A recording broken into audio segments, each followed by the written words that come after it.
Greetings and welcome to Public Storage First Quarter 2026 Earnings Conference Call.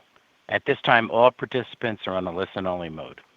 A question-and-answer session will follow the formal presentation.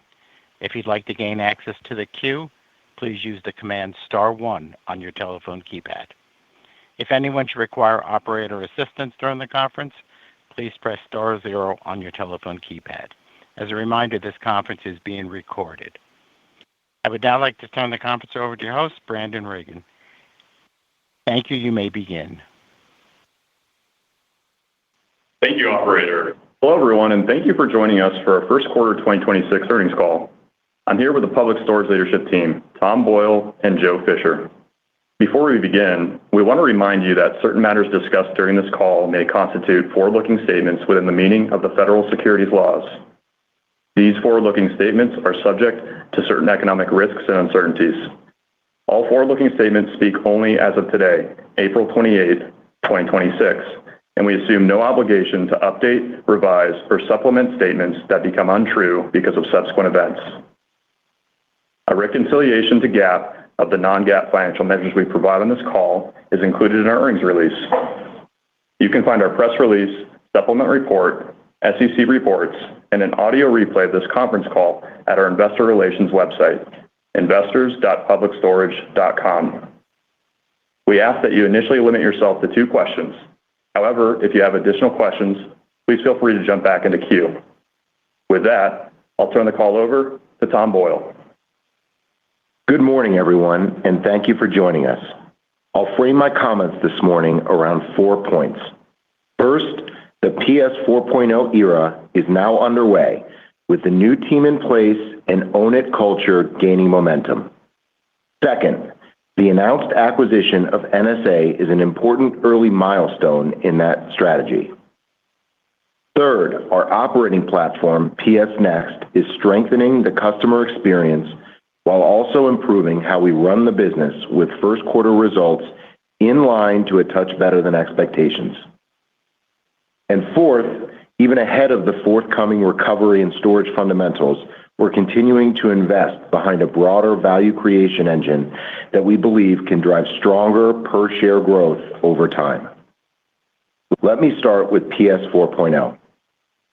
What PS 4.0 is really about is building the next phase of Public Storage around a simple idea. We have a unique opportunity to create value by combining the scale of our platform, the strength of our brand, the quality of our portfolio, our unique Own It culture, and increasingly the advantages of our data and analytics capabilities. We hosted our 160-person leadership team a few weeks ago to kick off the new era with an enthusiastic response internally. Our teams have embraced the strategic vision, and there is real energy across the organization around what comes next. That matters, because strategy only creates value if the organization is aligned behind it. Right now, that alignment is getting tighter. The energy is being translated into urgency for execution. That takes me to point number 2, NSA. The announced acquisition of National Storage Affiliates is a major step forward for us and a very clear example of PS 4.0 in action. When we discussed the transaction in March, we highlighted 3 things. 1, the portfolio combination is compelling. The 2 portfolios deepen our brand, scale, and operating presence across the national opportunity set. 2, there is meaningful upside from bringing that portfolio onto our platform. On the M&A call, we discussed the customer experience opportunity with managing the properties under the PS brand and PS Next operating model. This will also lead to revenue potential and margin upside. And 3, we structured the transaction with a win-win joint venture that optimizes portfolio structure for Public Storage and preserves financial strength. Public Storage will wholly own 46% of the over 1,000 assets in the portfolio, with the remaining in joint ventures. Importantly, the transaction maintains our industry-leading balance sheet. So when I step back and look at the NSA acquisition, I don't see a bigger company. I see a stronger platform, a deeper portfolio, and a broader opportunity set for value creation. This will drive differentiated per-share earnings growth in coming years. And importantly, integration planning is progressing well. The teams are engaged, the work streams are moving, and we're preparing the business to execute well upon closing. I also want to take a moment to thank both the NSA and Public Storage teams. Transactions like this require an enormous amount of focus, coordination, and professionalism, and we appreciate the strong collaboration we're already seeing across both organizations. There's obviously much more to come as we work toward completion of the transaction, but I'm encouraged by the work that's underway. That leads to point number 3, the operating platform.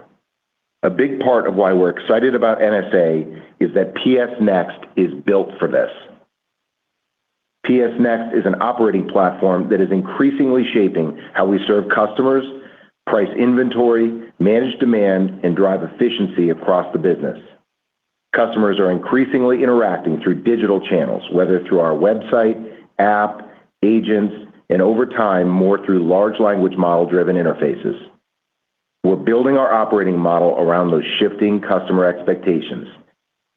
That customer focus is central to PS 4.0. The team is aligning this direction. Let's connect that strategy to what we're seeing in the business today. The operating environment remains uneven. We're seeing lower customer move-in activity overall in the first quarter with some weather impacts and modest demand. But at the same time, we have driven better rental rates than expected, and importantly, our existing customer base remains very healthy. Move-out activity was meaningfully lower in the quarter, leading to better occupancy than last year. This is not a one-speed environment. It's a market where execution matters. And that is where the operating model transformation becomes so important. We're improving customer experience in a way that supports performance both on the revenue side and the expense side. We're seeing that playbook continue to develop, and that gives us confidence not just in integrating NSA, but improving the performance of the broader portfolio over time. Now let me go to point number 4, the value creation engine. We're not waiting for the environment to get easier. We're acting now. We have confidence in the long-term fundamentals of storage and have the opportunity to invest today to benefit the platform over time. That mindset is important because while the near-term environment remains uneven, the longer-term setup is compelling. Several longer-term drivers support that optimism. Self-storage adoption has increased over the last decade. Participation has broadened across customer cohorts with strong participation from younger generations. Our units also present an affordable space solution in a high cost of living environment, and competitive supply is slowing as new development becomes harder and more expensive. We like that backdrop. We're positioning the company now to outperform as the environment improves. NSA is the first major milestone of our value creation engine, but it's not the only one. We continue to execute upon value creation through multiple levers. That is a year-in and year-out opportunity given our capital resources at Public Storage across 4 different levers: acquisitions, development, expansion efforts, and our lending platform. Our capital resources will be allocated across those levers in order to 1, improve our portfolio, 2, accelerate per-share earnings and cash flow, and 3, compound our returns. Our external growth and capital allocation capabilities continue to build. In March, we announced the strategic data science partnership with Welltower. That partnership brings together Welltower's capital allocation-oriented data science platform and Public Storage's operational, pricing, and customer analytics capabilities to better our micro-market targeting and portfolio construction over time. Our value creation engine is driven by a combination of our PS Next operating platform advantages, enhanced data science approach, and team investments. So if I put it all together, here's how I'd summarize the quarter. 1, we launched PS 4.0 and aligned the organization towards a new strategic vision. 2, we announced the NSA acquisition, which, with a unique structure, strengthens our scale, our platform, our portfolio, and our value creation opportunity. 3, we continued advancing PS Next in our operating model transformation with a strong focus on customer experience. And 4, we expanded the reach of our value creation engine through both external growth and the Welltower Data Science partnership. We're realistic about the operating environment. It remains uneven, but we're also optimistic. Optimistic about the demand and supply setup over the next several years. Optimistic about the capabilities we're building, and optimistic about our ability to translate those investments into stronger per-share earnings growth over time. With that, let me turn it over to Joe. Thank you, Tom, and good morning, everyone. The topics I will cover today include our first quarter results, a summary of recent transactions, and a balance sheet and capital markets update. Core FFO in the quarter was $4.22 per share, up 10 cents per share or 2.4% year-over-year. These results were driven by better-than-expected same-store NOI and significant growth from our non-same-store portfolio and ancillary income initiatives. Same-store revenue and NOI growth in the quarter were flat and positive 0.4% respectively.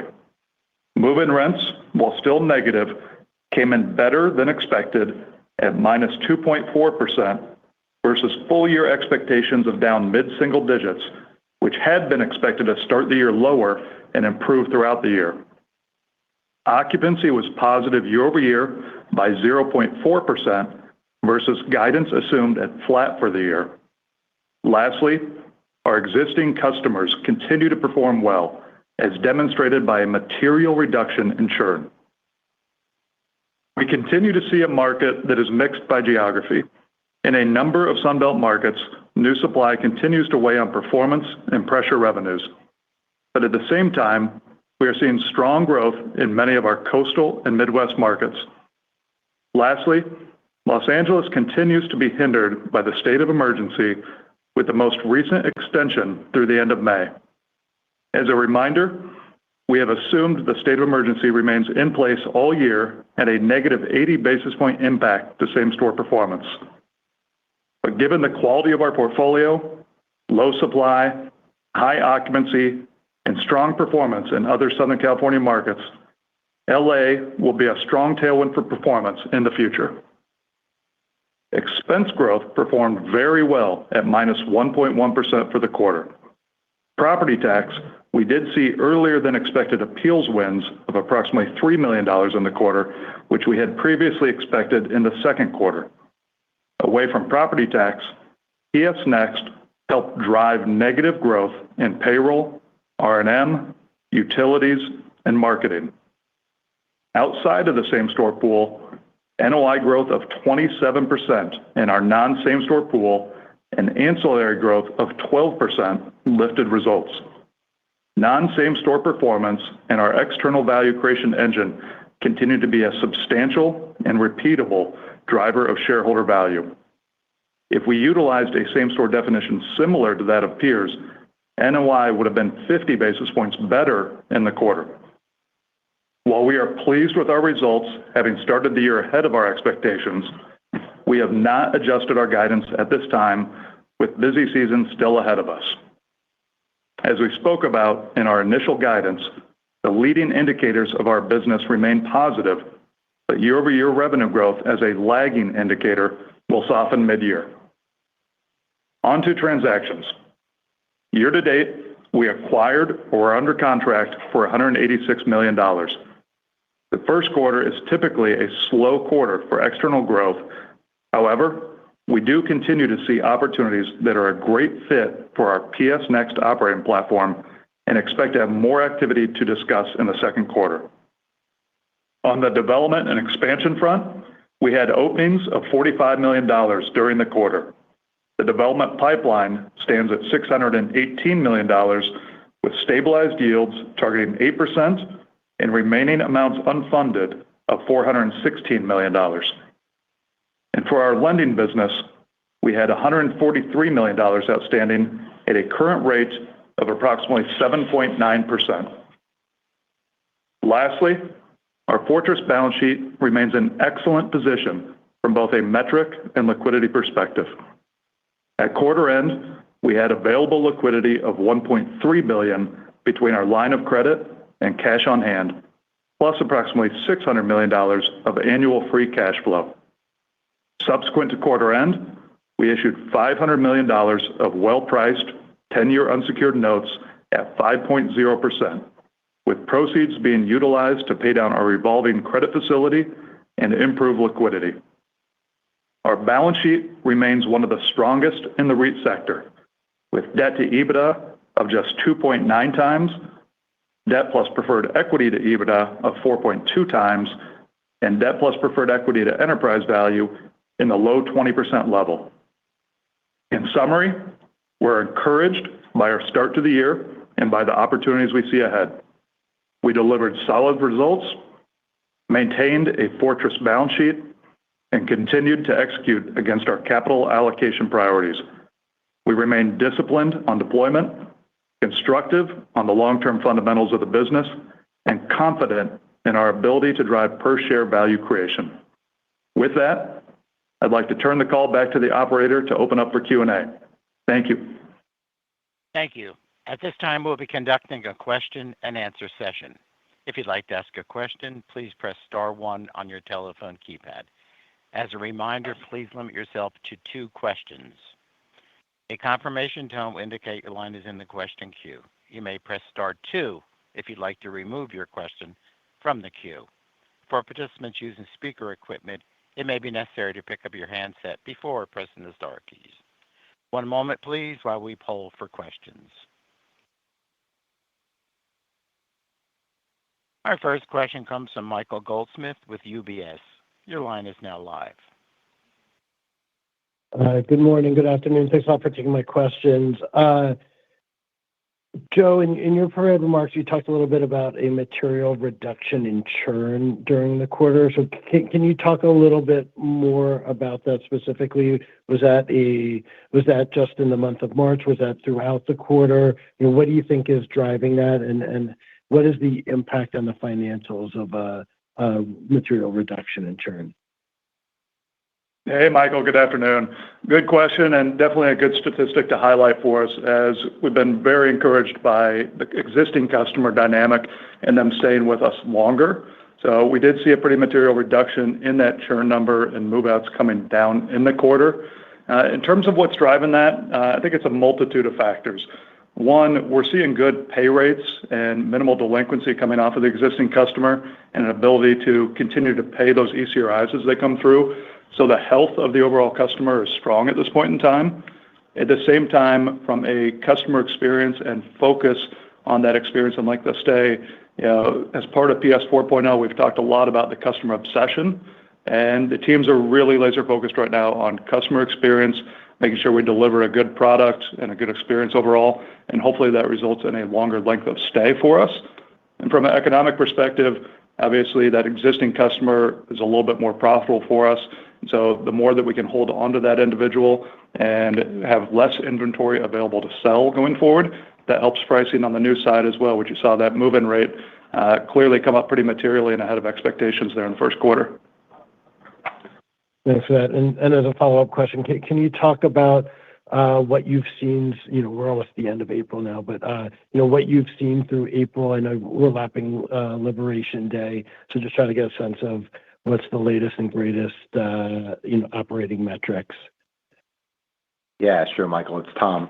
We saw similar trends in April to what we saw really through the first quarter. So similar to what Joe was just highlighting in terms of better churn year over year, so lower move-out volume, lower move-in volume, with occupancy kind of flat to a touch better, and improving trends as it relates to move-in rates. Move-in rates flat to a touch positive through the month of April. So busy seasons here, just getting started. We have busy months ahead of us here in May, June, and July. Teams ready, and look forward to updating you on that further second quarter activity as we move forward. Thank you very much. Good luck in the second quarter. Thanks, Michael. Our next question comes from Samir Khanal with Bank of America. Your line is live.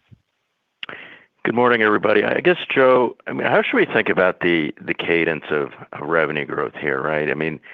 As we think about the next few quarters, when you look at the first quarter, you're certainly tracking well above the midpoint here. Just help us kind of unpack kind of revenue growth. Thanks.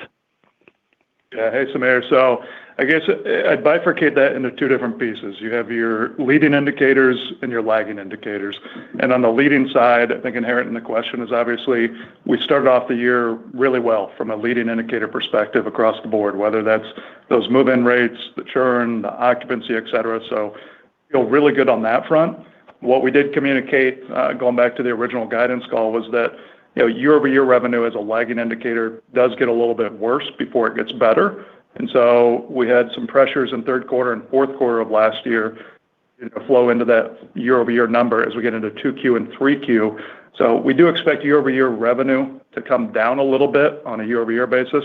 But sequentially, we continue to be positive in terms of those trends that Tom just talked about going through April. Got it. And I guess my second question is around kind of how should we think about your investment activity this year, excluding NSA, maybe expand on kind of the opportunities you're seeing out there and maybe also comment on kind of the lending platform. Thanks. Sure. So I'll maybe take the first piece of that and Joe can take the second piece. I think, stepping back on the transaction market, we're seeing, similar trends to what we saw last year, which was encouraging, a broadening of the seller set, a combination of, single one-off transactions as well as some smaller portfolios. That we were more active, and I'll get to that in a moment, on single asset transactions in the first quarter. In terms of the first quarter itself, it tends to be a little bit quieter seasonally, so we'd expect that transaction volume picks up as we move through the year. But I think a more stable interest rate environment, more stable operating trends, and a broadening seller set all point to encouraging trends for transaction activities overall. As Joe highlighted just a few moments ago, we've acquired or under contract around $200 million in acquisition activity, and that's really being driven by a couple factors. We, on our last call, spoke specifically to investments we're making into our capital allocation capabilities, and I reiterated those a few moments ago, building the team, enhancing our data science capabilities, and utilizing the PS Next operating platform to drive differentiated cash flow. So we're built for the small one-off transactions, which has really been where we've been active year to date. About 3/4 of the activity has been off market as well. So as we continue to find those micro market opportunities that we think fit really well for the portfolio. So teams are executing. The balance sheet's certainly poised to support that level of activity, and we'll keep going from here. The second part of your question on lending, Joe? Yeah. Hey, Samir. So I guess first off, Tom mentioned the capacity and obviously the PS Next advantage we have across all forms of capital allocation to drive that outsized and compounding return piece. From a guidance perspective, I just highlight there really is no implication to this year whether or not we're more aggressive or less aggressive from a external growth perspective. It really has to do with compounding that per share earnings growth into 27 and 28 and setting up the growth profile there. So not a big swing factor for 26. As it relates to lending, this continues to be a growing part of the business. It was a slow start to the year, but we do expect that to continue to grow over time and significantly enhance both the value creation and the size of that platform. I'd say there's some puts and takes to why we were a little bit slower. From a demand for lending, it is a little bit lighter right now, which given the backdrop of lower development starts and lower supply, that shouldn't be unexpected and is actually a net long-term positive, obviously, for us from an industry perspective. The other piece is that it's a pretty competitive dynamic in terms of individuals and groups trying to make new loans. And we are remaining disciplined in terms of keeping to our rate, keeping to the metrics that we all want to underwrite to, and have not deviated from that to date. So if we miss out on a few deals because of that, so be it, but we think that's in the long-term interest of shareholders. Got it. Thank you. Our next question comes from Todd Thomas with KeyBanc Capital Markets. Your line is now live. Yeah, hi, thanks. First question for me, I just wanted to follow up on the revenue cadence in response to Samir's question. Would the pressure that you're anticipating on same-store revenue growth in 2Q and 3Q, I guess absent LA, if you did not have LA in the portfolio, would revenue growth still be pressured like the guidance implies, or do you think that the mix of stronger coastal and Midwest markets would carry the recovery more evenly throughout the balance of the year? Yeah. Hey, Todd. It would come off a little bit when you look at both coastal and Sunbelt in 2Q and 3Q. Again, you kind of saw some broader-based weakness back in 3Q and 4Q when you looked at some of the new move-in rates going a little bit more negative than where we're at today. And so it is a little bit more broad-based there in 2Q and 3Q. It's not material, but is expected to be slightly lower than where we're at here in the first quarter. And then you called out a good point there from a LA perspective. The state of emergency is still in place, at least at this point in time, through end of May. From a guidance perspective, we did factor that in through the entire year and that minus 80 basis point impact to same-store rev for the full year. But because of the timing and the comps, LA on a same-store revenue basis does continue to get worse throughout the year, assuming that the state of emergency remains in place, which we don't have insights one way or the other. And as I said in my upfront comments, we do think that's going to be a pretty material tailwind to recapture that market rent growth at some point in the future. But for now, it does remain a drag here as we move throughout the year. Okay, that's helpful. And then, Tom, I wanted to ask about the integration of NSA, which you touched on in your prepared remarks. Can you talk about the steps or the measures being taken to ensure that NSA's operations, during the peak leasing season, through closing here are sort of intact? I guess that leasing, revenue management, everything's, moving along according to plan. And then any incremental thoughts about the expected revenue or expense synergies from the transaction as you work toward closing? Yeah, I'll take the first part of that, and Joe can cover the second piece. On the first part, we've been really encouraged by the dialogue and collaboration between the National Storage team and the Public Storage team as we've gotten together here and are developing deep plans to be able to integrate the properties together as we move into the third quarter here. And over the interim, to your point, they're running their business and they're running their business well. We're doing the same and look forward to the opportunity to bringing them together here in the third quarter. And we'll obviously share some more on that as we get closer. But as we spoke about on the M&A call last month, the plan is to integrate those assets immediately onto the PS Next platform, start the rebranding process, welcome all their customers and their employees, and really get going here in the third quarter. Yeah. Hey, Todd, it's Joe. And just to close that out, just from a synergy, timing, and value creation perspective, no changes at this point in time in terms of what we put out in early March from that presentation that we put together. We still expect $110 to $130 million of synergies over time. From a accretion perspective, 2026, we had commented that we do expect that to be break even in 2026. But by the time we get to stabilization out in 28 and 29, we do think we'll have 35 to 50 cents of per share earnings to compound on top of our existing profile, which I think at the time we had talked about the total value creation coming from that at our multiple. That's over $1.5 billion of value creation coming off of a $10 billion transaction. So very excited to get going on the integration and go out there and prove the upside that we put together. All right, great. Thank you. Our next question comes from Eric Wolfe with Citi. Your line is now live. Thanks. It's Nick Joseph here with Eric. Just as part of the structure of JV in certain properties and retaining full ownership of others, is there a difference in occupancy between those properties that are going into the JV versus what will be wholly owned? No, there isn't. Pretty similar occupancies between the different pools today. So just in terms of the high cash flow JV, there's no difference of stabilization or anything that would drive different return profiles? both sets of those assets have been owned by NSA for a period of time, and occupancies are in a pretty similar place.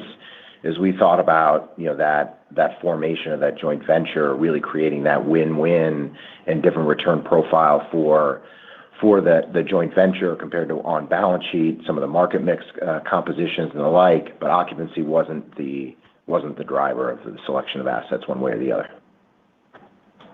Got it. Thank you. Our next question comes from Nicholas Yulico with Scotiabank. Please proceed with your question.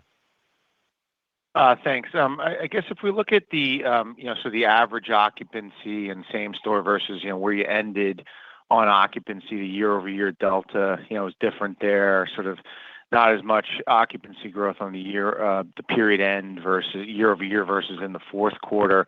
Is there something that happened in March, like were you trying to push prices and you dealt with some occupancy loss because of that? Can you just unpack that a little bit?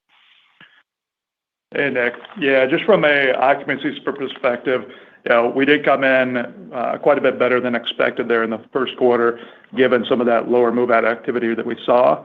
I think one thing that you might be referring to is just the change. If you look at same-store occupancy in fourth quarter of 2025 versus first quarter of 2026, it did come down a little bit sequentially, but I'd highlight that we did add about 17 million sq ft into the same-store pool from 2025 to 2026. And predominance of that was a little bit more heavily weighted towards our Sun Belt markets, which are running a little bit lower from an occupancy perspective. So if you're thinking about 4Q versus 1Q, I really wouldn't read into that much. Focus on that year-over-year momentum that we're seeing.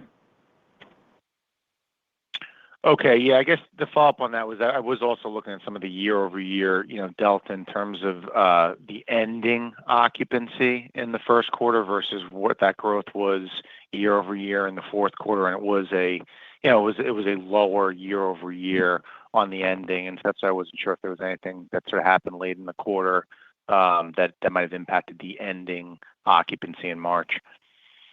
There wasn't anything in particular towards the end, but as Joe just mentioned, we were really encouraged by churn being lower through the first part of this year, and certainly the models adapted to that and predicted that moving forward, which led to a little bit more pricing power as we move through the quarter. And if you look at the statistics through the quarter, churn really being a really helpful component, but rates improving through the quarter, promos down, marketing down, and occupancy up on a year-over-year basis, all encouraging kind of leading indicators as we move forward from here.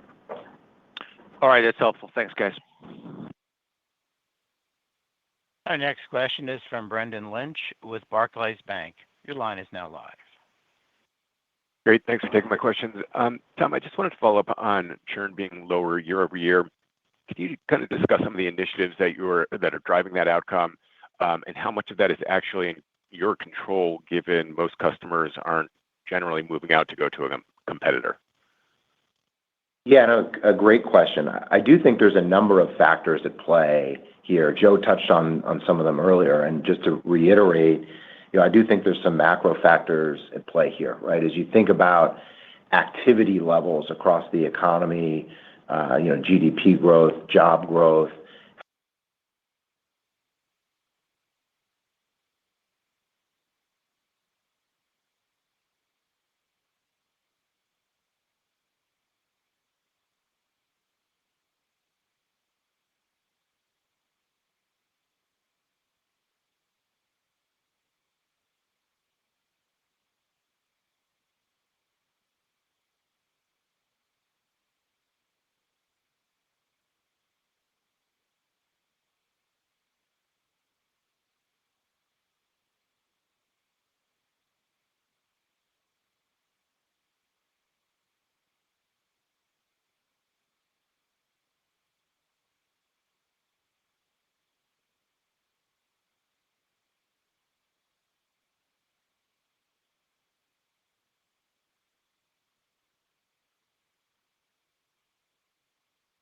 Experience, which we think is also benefiting churn levels into the first quarter. Great. Thanks. That's helpful. Maybe just touching base on some of your more challenged markets like Tampa and Atlanta and Phoenix. Do you anticipate the dynamics in these markets to continue to improve, or is there new supply or any other challenges that are, still potentially could still emerge going forward? Yeah, that's a good question. I think overarching, we continue to expect that new supply will taper down, and that is impacting many of those markets. Tampa, you highlighted in particular, was related to some storm activity and the comps associated with that as we lap those. But away from that, we've seen encouraging trends in markets like Dallas, for instance, Atlanta, Phoenix, where new supply is being absorbed. Revenue growth is still negative on a year-over-year basis, but improving sequentially. And that speaks to the overall trajectory of that Sunbelt group over time, which we expect kind of modest improvement as we move through 2026 and forward. I think, Brendan, one of the things we've been keeping an eye on is just, Tom talked up front about the secular backdrop and the positivity there for the industry as a whole, but going through this cyclical disruption right now. And when you look at third-party data out there from both a occupancy and a rate perspective, we do seem to be leveling out and stabilizing. And so that's a really good sign in terms of what the go-forward trajectory is going to be coming out of this. And so as supply continues to come down, and then we go out there and put our initiatives in place to capture more than our fair share, definitely optimistic from a cyclical perspective that we've kind of found this period of stabilization. Yeah, and I think stepping back, obviously, the recovery in some of those markets has taken longer than what we would have liked, but that absorption is taking place, and you've got strength in some of the coastal markets that it frankly continues to build, so such that the recovery is on its way. The timing of it continues to come, but is a little slower than maybe what we would have liked a couple of years ago. But in the meantime, we're investing in the platform and focused around where we can deploy capital, improve operations to take advantage of that opportunity set moving forward. Great. Thank you both. Our next question is from Juan Sanabria with BMO Capital Markets. Your line is now live. Hi, good morning.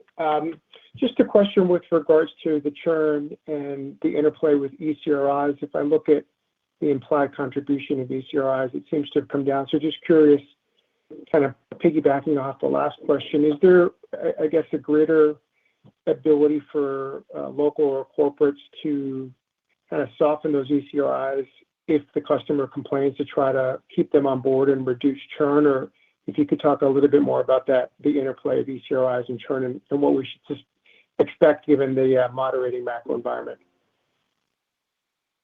Yeah, good question, Juan. The encouraging thing is we've seen really steady customer behavior, and that goes across the board. Joe highlighted earlier, lower delinquency, payment patterns, things like that, vacate activity clearly. But I would put price elasticity on that list as well, which is we haven't seen a shift in terms of price elasticity. And in fact, the replacement cost component of the ECRI modeling is improving as well. So as we think about the customer reaction to rental rate increases, they've been encouraging year over year. What you're seeing in terms of overall contribution on a year-over-year comp basis is a big component of that is Los Angeles, right? Where this year we don't have the ability to send rental rate increases at all, whereas last year we had the ability to send more modest increases. And I'd say that's probably the primary component of that year-over-year comp. But stepping back, that price elasticity remains healthy.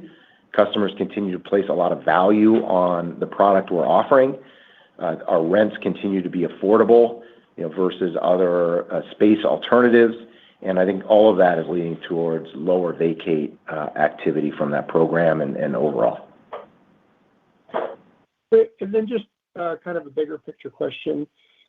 Given the long history and data that you have, what lessons or takeaways do you have from previous times when oil or energy prices have spiked, and what that may or may not mean for storage and the stickiness of the customer or potential churn as a result? I'm not sure if there's a lag or any insights you may glean from the past data. Yeah, what we've seen over time, stepping back, is in in periods of macro stress. So if you look back at prior recessions, with the exception of the COVID environment, what you really saw was vacate activity starting to tick higher. And encouragingly, obviously, we've spoken about it a number of times on this call, we've seen the opposite taking place, and that's continued through April as well. So very encouraging existing customer trends. In terms of gas prices specifically, we've seen gas prices and oil prices go higher at several different points over the last 10 to 15, 20 years, and we haven't seen a material impact on storage activity. And I think that goes back to the needs-based nature of our product and the fact that folks aren't waking up on a Saturday morning dreaming of moving their stuff into storage. There's something that's going on in their life, right? And there's a change that's occurring, and we're a solution for that change. And so we don't tend to see short-term moves in gas prices materially impacting the customer base. That all said, teams are laser focused on watching customer behavior and seeing if there's any shifts. It's just been encouraging to date. Thank you. Our next question comes from Caitlin Burrows with Sachs. Your line is now live. Hi, everyone. Maybe just first, it seems like a number of the 1Q metrics came in better than expected. So I'm wondering if the reason for no change to guidance is just that it's too soon in the busy seasons ahead, or known issues that we should take note of, like the timing of the one-off acquisitions, timing or rate of debt raise, or anything else to offset the strength so far, or not necessarily? Hey, Caitlin, it's definitely the former. So hopefully you're picking up in our tone and commentary, the positivity that we have around the start to the year. Very encouraged by everything we're seeing. But to your point, we are still early in the year with a busy season ahead of us. We still have NSA to get closed and integrated. And so our thought process is simply stay focused on the task at hand, focus on how we're going to finish the year, not how we're going to start it from a guidance perspective. And we'll revert back in 2Q with hopefully a positive update for everyone. Got it. Okay. And then maybe just on the supply side, you mentioned how you continue to see new supply competition in some Sunbelt markets in particular. I guess, how long do you think that's going to take to dissipate, and what makes you confident that those sorts of headwinds don't just pop up again as you think about your comments on the confidence in long-term kind of, strength in supply demand that you mentioned earlier? Yeah, so those Sunbelt markets have pretty good demand trajectory, and you think about population growth trends, job growth, income growth. And so there's really encouraging trends that are taking place in many of the markets that we spoke to earlier, be it Tampa, West Coast of Florida, Atlanta, Dallas, Fort Worth, et cetera. And so we're encouraged by the longer-term trajectory there. There is the impact of new supply periodically in a real estate cycle that occurs in those markets, and we're in that. I think the encouraging thing is new supply is tapering down and frankly being absorbed in those markets, and the sequential trends on a quarter-over-quarter basis have been improving in many of those markets that I just highlighted. And so it does feel like from a second derivative standpoint, we're headed the right direction. And I think that just relates to the fact that development business continues to be more challenging. And that's not just a Sunbelt element, that's a nationwide component. You look at timelines, and city processes continue to get longer, not easier. Financing costs are obviously higher than they were several years ago. Construction costs are more elevated and not dropping from here. And obviously in many of those Sunbelt markets, for instance, rents have been coming down, right? Revenues are going lower. And so you think about the economic barriers to entry that are coming through in some of those markets as well. So we're anticipating that supply takes another leg lower this year and probably further into next year. And you will see that occur in some of the Sunbelt markets as well as elsewhere. I think it's important, too, to add on that, just in terms of Tom's commentary on the challenges around supply broadly and those economics, that is very different than what you see out of us. So we've talked about wanting to continue to lean into our development platform, but that's really a byproduct of the quality of the team, the benefits of being one of the largest, if not the largest developers in the space, and very importantly, benefits of PS Next. The fact that we're getting 8% stabilized yield on our platform is not representative of what's taking place in the broader marketplace. So that value creation is to us alone. That's why we continue to lean into that area while the rest of the market is pulling back. Thanks for those details. Our next question is from Michael Griffin with Evercore. Your line is now live. Great, thanks. Maybe just circling back on the PS Next initiatives and as it relates to your marketing spend and sort of targeted marketing. Tom, can you maybe quantify or give some examples of how the framework around either customer acquisition or marketing spend, leveraging data from Google or AI that you might have changed with the PS Next relative to how Public was doing it previously? Yeah, there's a lot there to unpack. We'll take it piece by piece. I will say, we welcome the new Chief Revenue and Marketing Officer, Ayash Basu, here earlier this year, and he's getting his fingerprints on our revenue and marketing strategies moving forward. And I think working with the team that's in place, we've had the ability to lean in, through the first quarter around some of our targeting initiatives, be it through Google as well as our conversion of initiatives on our website to target customers that we think have an attractive lifetime value. And I think they're working very closely with Natalia Johnson and her data science team around what it is that we can do and utilize our data to be able to be more refined, so that when a customer drops on our website, we have an expectation of what their lifetime value is going to be, what the right potential pricing and promotion mix is, and then to your point on Google, how do we go out and find more customers like that? So all of those things are in the mix, and excited to see what those leaders can drive as we move forward from here. Thanks, Tom. That's certainly helpful. And then maybe just a point of clarification on the $185 million of deals that closed subsequent to quarter end. Were any of these in relation to the new data science partnership you have with Welltower, or was this stuff that was already in the hopper that just happened to close this month? Yeah, that stuff was more in the hopper. So that's all to come. Great. Thanks so much. Our next question comes from Spencer Gimshare with Green Street Advisors. Your line is now live. Thank you. In terms of the LA market, can you just remind us of how long it has historically taken you to get those customers up to market rents after periods of rent freezes? And do you think that this catch-up could take longer this go around just due to the weaker demand landscape? Yeah, great question, Spencer. The first thing I'd say is that the demand landscape in Los Angeles continues to be very healthy. If you look at Orange County activity and the other counties around LA County, San Diego, continue to see strong demand, high occupancies, good rental rate trends. And so we've got a lot of confidence in terms of the overall macro backdrop around LA and the performance that we're seeing there. And then on the ground, we have a differentiated, attractive portfolio that's really irreplaceable in Los Angeles that we've owned for decades and continue to improve. And so we're optimistic as it relates to the upside from a demand standpoint moving forward from here.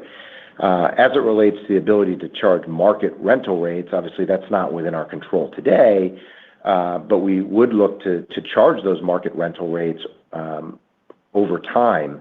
And it will partially depend on how long the state of emergency is in place in terms of how long it takes to get it back. If you look back at the Hill and Woolsey fire and the COVID emergencies, it probably took us 18 to 24 months to get back to the levels of rents that we were charging.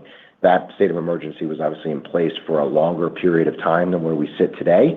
So that gives you a guidepost. But we're certainly not going to go rush out and do it immediately either, given the breadth of the platform and the brand in LA. But we do have a lot of confidence and track record in our ability to accelerate those rents to market rents over, call it a 12 to 18 to 24-month period. Okay, thank you. That's very helpful color. And then maybe just switching gears, just in regards to the transaction market, obviously you guys have been pretty active and you guys see, I would assume, everything that's coming across being marketed. Can you just comment on what you're seeing in terms of assets on the market today? Where's the bid-ask spread generally? And can you comment broadly on cap rates? Sure. As I highlighted earlier, we've been encouraged by a broadening of the seller set. So we've got activity in the first quarter from institutional sellers, from mom-and-pop sellers, and everything in between. That's been an encouraging development in terms of the breadth. I do think the stability that we've seen both operationally as well as within interest rates has led to a narrowing of that bid-ask spread, i.e., there's less of a gap between what a seller thinks rental rates should be versus what we think rental rates should be. Interest rates are more stable. All those sorts of things, all helpful. In terms of cap rates, they've been reasonably consistent with stabilized product trading in the 5s, getting into the 6s as we put them on our platform. We really have that PS Next opportunity to take the assets, put it on our platform, and earn more cash flow, which is attractive. Overall, that's a sense of where cap rates are across the industry. I think our team is really built, again, for that one-off activity. Again, about 3/4 of the activity year to date has been off-market and really targeted micro-market activity. Certainly NSA on the other end of the spectrum, certainly a large portfolio opportunity. We're interested in the full spectrum and have different tactics and team investments to try to attack those opportunities. Okay, great. Thank you. That's all for me. As a reminder, if you'd like to ask a question, please press star one on your telephone keypad. One moment while we poll for questions. Our next question comes from Ravi Vaidya with Mizuho. Please proceed with your question. Hi there. Thank you for taking my question. I know you guys offered some comments on how you expect revenue to trend throughout 2026, but how do you expect expenses to trend given that we're off to such a strong start? Hey, Ravi, it's Joe. Yeah, we did have a lot of success coming through 1Q, even probably better than expected. As you saw, P-tax, personnel, marketing, utilities, R&M, all down year-over-year. I think I highlighted in my upfront comments, we did have about a $3 million one-time benefit in P-tax, which was really an appeal win that we thought we would have coming through in 2Q. No change to full-year guidance from that, just a timing implication. If you look at where our midpoint is on a go-forward, still really constrained expense growth overall, as well as relative to the peers. We do think it'll tick higher as we track closer towards that midpoint that we previously laid out. You'll see some of those numbers going higher, but still a lot of initiatives in place to keep that number constrained and below inflation. Got it. That's really helpful. Just one more here. Can you comment on the decision to have maybe less promotional activity this quarter than a year ago? Is this something that we could expect going forward? How do you consider promotions as a tool in an environment when both move-in and move-out volumes are declining? Thank you. Yeah.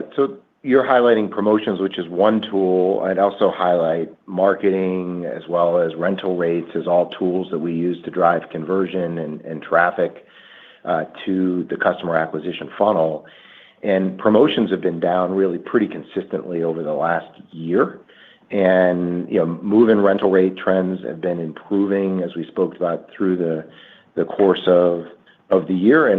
Marketing as well, as we think about less churn and less inventory to re-rent, came down a little bit in the first quarter as well. Encouraging trends really across all three of those levers for customer acquisition.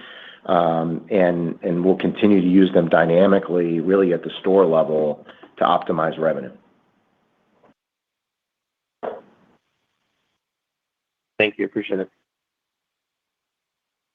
Our next question is from Mike Mueller with JPMorgan. Your line is now live. Yeah, hi. Can you talk a little bit about the lending program? Are you looking at this largely as a lending business that you can make money in, or does there need to be an angle where you can ultimately get to the real estate or the management?